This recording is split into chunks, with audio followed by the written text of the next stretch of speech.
What's up, nerds? My name's Corey Bergeron. You're watching Corey Bergeron Recordings, and we're back with a brand new video. I bought my first third-party plugin in 2011, and it was Toontrack's Easy Drummer. And shortly after that, I bought the Waves Gold Bundle in 2012, and those were my first third-party plugin purchases. At that point in time, the landscape of third-party plugins seemed very small and contained, and it felt like you could almost collect all of them. If you fast forward to today, it feels like new plugins are being released every single day. A lot of these plugins are coming from independent small companies, and there are some cool new interesting plugins coming out, but there's also a lot of redundant, repackaged feeling plugins, and it's a little overwhelming. And if you are a hobbyist musician, it might be challenging to see through the BS marketing and to understand what is actually worth your hard-earned money. My perspective on plugins has changed dramatically over the course of the last 6 months, and that's because I started working with my friend Paul. Paul is a programmer, as well as he's a musician. We met because he hired me to mix his band a couple of years ago, and we've been in communication since then.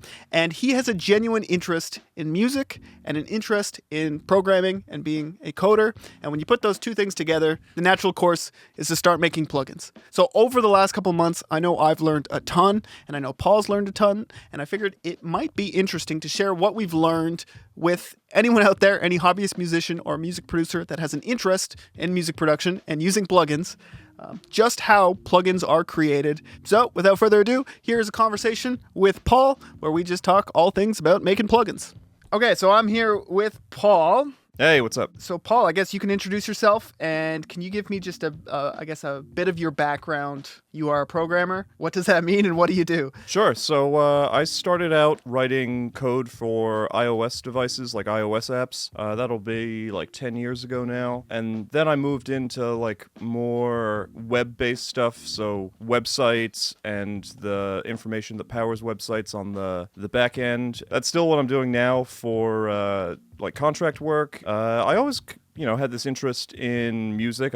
We've done musical projects together, and it seemed like a natural overlap to see, like, how can I use this skill for music? And that's how I found writing plugins. This video, the people watching this video are probably like music producers, hobbyists, and I imagine someone out there might have had the interest of creating their own plugin, and they might want to do it themselves. So what skills do you believe are necessary, or do you think you need to start coding a plugin? I think the most essential skill is something that people probably have heard before if they're going into programming, and that's reading documentation. In particular, there is it's what I use for all these plugins. There is an excellent framework, which is basically like a series of tools and an environment for programming called Juice. That's Juce. And if you just Google Juice, there are extensive tutorials. That's where I started, and there are extensive documents about all the things that you need to know to go from a text file that does nothing to a text file that, when you send it through a compiler, results in something that you can load into your DAW, and that is like a VST, an AAX, an AU, everything. All of those targets, as they're called, are handled by Juice. And there are other ones out there, and in fact, the big companies, I've since learned, tend to have their own in-house frameworks, because it wasn't always the case that there was an open source framework for creating plugins. And before that, these companies manually targeted like Apple's AU format or Avid's AAX format. The great thing about Juice is that all of that stuff is handled for you, and you can focus on processing the audio in the way that you want. So would you assume that on the market today, with all these independent plugin creators, the vast majority of them have been created using the Juice framework? It is almost without a doubt that that's the case. In fact, there are some hallmarks and some visual cues that a framework uses Juice, like certain UI elements and colors. And in fact, depending on the type of license that they have from Juice, they may even be required to release the source code. And that's been, to be honest, fantastic, because it means that you can see what these big companies are doing and you can adapt it to what it is that you want. The very big companies that make plugins likely do not use Juice because they've been around for so long and they have very specialized needs. Having said that, there are as many big companies that are using Juice, and almost without a doubt, the smaller sort of indie firms are using Juice for sure. let's say I just do some research and I find some code and I take that code and I add it to my plugin and sell that as a commercial product. What is the legality behind essentially like borrowing code or recycling code? So it depends how that code was licensed, and this is something that I'm very interested in. So just like with songs are released through distributors and people own rights and copyrights to these songs, and code is exactly the same way. Juice, the framework, if you do not pay for a license, is licensed under what's called GPL v3, and this is the GNU public license. And it's what's called a copyleft license, which stands in opposition to the sort of traditional copyright. And what copyleft means is that if you use it, you must distribute it under the same license, which is GPL v3. And that means that you must release the source code and that other people may use your modifications, but they must release it under GPL v3. So it's like a sort of self-perpetuating, share open source license. There are other licensing models for Juice. If you pay them, then they grant you the right to not release your source code, and that's what many of the companies that can afford it will do. And is there any way to essentially audit this code? Like, if you make a plugin using Juice under that free tier, does it automatically release the source code, or is it up to you to release the source code? How does that work? It is up to you, ultimately, to be honest, and it's up to you to, as the programmer, to make sure that you're not in breach of any of the licenses. Is there a community of plugin programmers or coders, and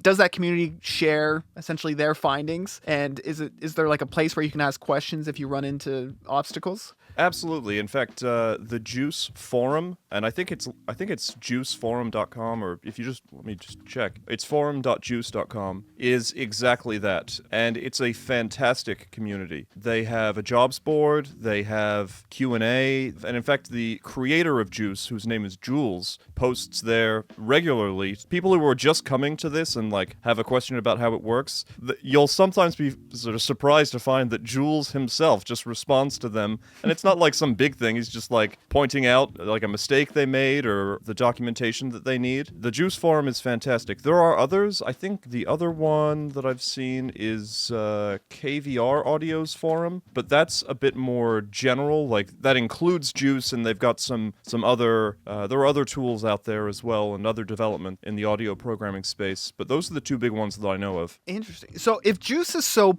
popular and seems to be so widely adopted, are there any limitations you see within the framework of Juice? That's an interesting question. There's a fairly new development. I can't remember what it's called now. I can look it up in a bit. There's a new plugin format and sort of environment that seeks to address some of those technical limitations in Juice. Because, of course, if you use any tool, the tool is only fit for what it was sort of intended. And I don't think that indie devs are going to encounter the limitations of Juice, because it is very, very powerful and it can do almost all of the things that you want to do. Having said that, if you're getting really into it and you want things like I know there's a specification for directly accessing when you drag a file into your DAW and you want to be able to process that audio in sort of real time, like random access to the memory of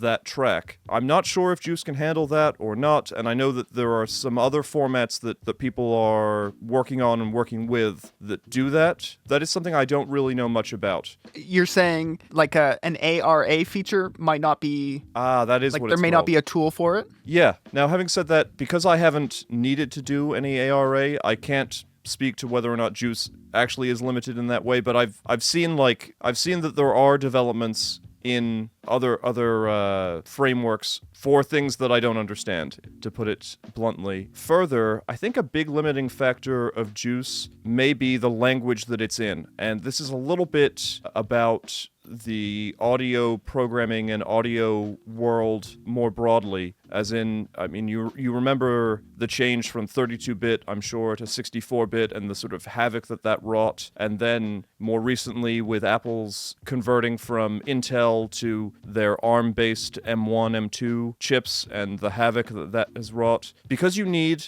real-time processing with audio, and because you're directly manipulating bits and bytes, you need a very low-level language, and low-level languages are difficult to use. And I think a big barrier to entry for anyone that's getting into this is the fact that C++ has a bad reputation, and some of that bad reputation is actually warranted. Okay, so you're saying the coding language is not a limitation, but a potential obstacle for people out there. 100%. Interesting. That's interesting to understand on a basic level. So I see so many new plugins being created, and I'm seeing, if you're a content creator, let's say on YouTube or TikTok, a natural, revenue stream would be creating a plugin that is branded to you, and you brand it as something that you would use, a tool that you would use.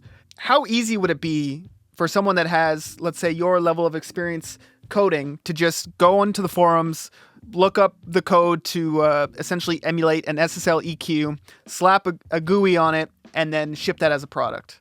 I think your skepticism is 100% warranted, because it's even worse, I think, than you might even realize. And I say that as someone, the way that I got into audio programming was I was interested in it always. But what really blew my mind is I saw a video on YouTube of someone asking ChatGPT to make a distortion plugin. That's all they prompted, and I watched the video of them going through this. I kid you not, ChatGPT can do it. It was a simple gain plugin, right? It was just adding gain. When I saw that, it blew my mind, because as you say, if you do a little bit more research, a little bit more prompting, a little bit more copy pasting, you can get the audio processing done pretty quick at a sort of very low cost. The difficult thing is, at least with Juice, is creating a pretty GUI that would sell, and further compiling to all the different targets, because you need to create separate VSTs for Mac and Windows. On Mac and Windows, you need to code sign, and this is a little bit complicated, and on Mac, you need to wrap and notarize, and this requires an Apple developer account, and it gets a little bit hairy, but it's not so complicated that a motivated person couldn't figure it out. And the experience of learning how to write these plugins, and also just my own personal journey of learning how to record and produce music, this has made me as skeptical as you when a new product hits the market. It seems like everything boils down to EQ, compression, harmonic distortion. The reason these things sell is because of the marketing behind it. It sounds vintage, it perfectly emulates, it glues things together. You see a lot of buzzwords being used. What is something that you would consider complicated or challenging to program? I can only speak to the things that I've tried to do, and the sounds that I want to make and the things I'm interested in tend to be hardware emulation. And you can emulate hardware with software, I say fairly easily, as in you can get some open source code out there that is a capacitor or is a resistor, and you can put in the values and you can go to schematics, and there's a sense in which it's just copying the schematic, or it's just getting the values. When you see a plugin marketed as this is emulating a real piece of hardware, what that could essentially mean is they have created code for each of the physical components within that piece of hardware. I can give you a specific example of this. So I think it's the GE10, the Graphic Equalizer 10 from Boss. Has 200, 400 hertz. It has little notches, and they have little sliders, and they're gain sliders, so you can amplify or reduce a certain frequency. If you look at the schematic of the Boss GE10, it's done with hardware elements that cut or boost those signals, and you can go through the process of copying the schematic and getting an emulation of the GE10 that way. Thing is, you can also, in the world of digital filters, there's no reason to be limited by the tools that they had when they made the GE10. You can use a digital filter, and you can copy the values from the GE10 and probably get the same result. Another classic example is the Tube Screamer, where you can wave shape in order to get something very close to the sound that the Tube Screamer will give you. When you say wave shape, you mean essentially mimic the type of distortion. Right. So you can send the signal through a mathematical function that results in distortion that is similar to the way that the tube screamer operates, or you can go and the actual tube screamer circuit is freely available online at this point. There's plenty of people that have copied it and figured out how it works, and you can get the same approach with that. What is desirable is really relative to what your ears tell you. The approach of hardware emulation is more difficult, and I'm not always sure that it's even desirable. And yet, when someone says that it, say, mimics this piece of hardware, it's hard to know what they really mean without hearing it, without seeing what the code is. I have a suspicion that a lot of that stuff is done through impulse responses and saturators, I think. Say they're mimicking like a famous compressor. I suspect that a lot of that is fairly normal digital signal processing with some IRs and saturation applied. That makes sense. And these are the interesting things that I'm uncovering as we go through this process of working on things. You said mathematical equation when talking about distortion. And I've been trying to explain this to other engineers around me. Distortion in the real world, if let's say I'm talking about a guitar tube amp, is you have these glass tubes and you're sending electricity through them. You have the input of a guitar, and then when you overload the signal, it creates harmonic distortion, which we've come to know as being a desirable sound. That happens in an analog world, but when you are programming, when you're in the box, when you're in a digital world, you want to achieve that same thing, but you can't do it with electricity. So I've been telling people that distortion is just an equation, and once it surpasses a threshold, it distorts depending on what that equation is. Is that right? Is that wrong? Is that somewhat right? Can you explain what distortion is? So I can give you my present best understanding of what distortion is. That tube that you just mentioned can be thought of as a function. It can be thought of as taking some input signal and producing some output signal. And if you chart the amount of signal that you get out for the amount of signal that you put in, you can describe it mathematically. There are some mathematical functions, simple mathematical functions, h-tan or hyperbolic tangent, arctan, things that you would find in a sort of high school geometry book, I think, that, as it turns out, in digital signal processing, if you send a digital signal in, you get a digital signal out that is similar to that tube that you mentioned. That is my best understanding of how wave shaping with mathematical functions operates. I have one last question. It's common to see, you call them indie devs, when they end up releasing a plugin, it's not compatible with Pro Tools. There is no AAX version. I know why, but I would love for you to explain the challenges of creating an AAX plugin, which is the format Pro Tools uses. Why isn't everyone making AAX versions of their plugins? Well, I am subject to the Avid non-disclosure agreement, so there are some things I can reveal and some things I can't, which I can definitely reveal that I think that attitude towards developers is totally destructive. And we can actually start from this point. Because of the way that they interact with developers, it makes it very difficult to debug problems. Because, strictly speaking, and you can go on the internet and you can find people talking about exactly the issues that I'm facing because they're like, well, Avid can come hunt me down because I need help with this. But that is the core reason that people do not make AAXs, is that getting the tools that you need, there's like a process to go through to create an AAX and to get all of that stuff so that it can run, so that I can write something that runs on your machine with Pro Tools. That process takes too long, is antiquated in a way. Like, to be very specific, you need to find the audio dev team at Avid, send them an email, have them vet you. After that vetting process, they can determine based on nebulous criteria whether or not you are worthy of making an AAX. And after all of that, the tools that you use to make the AAX, not the most friendly. It's not impossible, and in fact, in their defense, if you read the documentation that they give you, it's all there. having said that, time is of the essence, and it's a lot to take in. My personal opinion on this topic is that everyone, including Apple, including Avid, should adopt VST3. It's a great standard. They all ultimately do the same thing. VST3 is a fantastic format, supports 32-bit and 64-bit and Dolby Atmos. I really do not see the need for these major manufacturers to have their own special formats. Is Avid like the Apple of... 100%. Okay, so they just do it their way because they want to do it their way. Exactly. And when you combine the two companies together, when I need to create an AAX executable to go on Mac OS, Yeah. not only are there the sort of pitfalls of dealing with Avid's tools, but then there's Apple's tools that you need to go through because it needs to be signed and notarized to run on Macs and Apple's machines. Those are some challenges we've run into. You've managed to overcome all these obstacles, but these obstacles seemed so grand at the start that it might even stop someone from wanting to even pursue creating an AAX version 100%. of a plugin.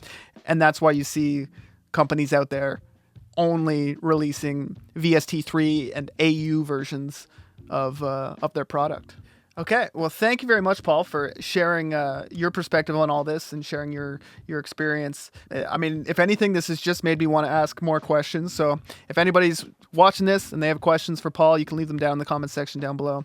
You're an avid internet user, so I'm sure you can reply to them yourself. But if not, I can chase you down and get some answers. Yeah, that sounds out great. of you. I look forward to checking that out. I'll be in the comment section. Great. Well, thank you very much for your time, and I'm gonna make an outro to this video now. So there you go. I hope that was insightful. I hope you learned something. And if you have any questions for myself or for Paul, make sure to leave them down in the comment section down below. It feels like we only scratched the surface a little bit. So there's a lot more we can talk about as we learn and as we keep going down this journey. So if you have any questions, leave them down below. We'll answer them and we might include them in a future video. Thank you very much for watching. Thank you, Paul, for being a part of the video. And subscribe to the channel. And I'll see you in the next video.